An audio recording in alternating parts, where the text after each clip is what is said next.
Your brain is always asking one question. Did that work? And if the answer is yes, it's going to build a shortcut.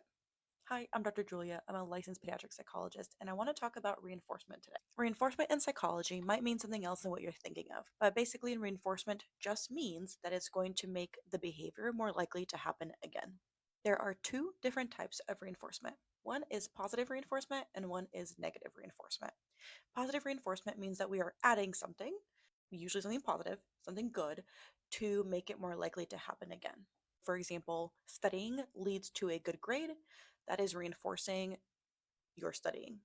You practice piano and you get better over time. That is reinforcing the practicing. If you're a child and you're screaming for candy and your mom gives you candy, that reinforces the screaming behavior because you got the candy.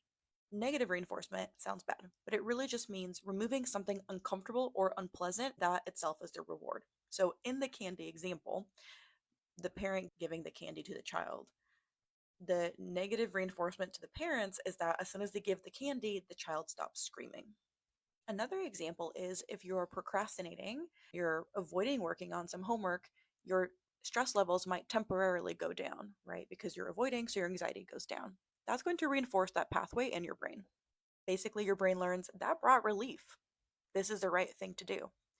Even if logically that might not be what you're trying to say to your brain, these automatic habits that are based on reinforcement are not conscious, they're automatic. And the more we repeat a certain pattern of behaviors, the more that pathway will solidify.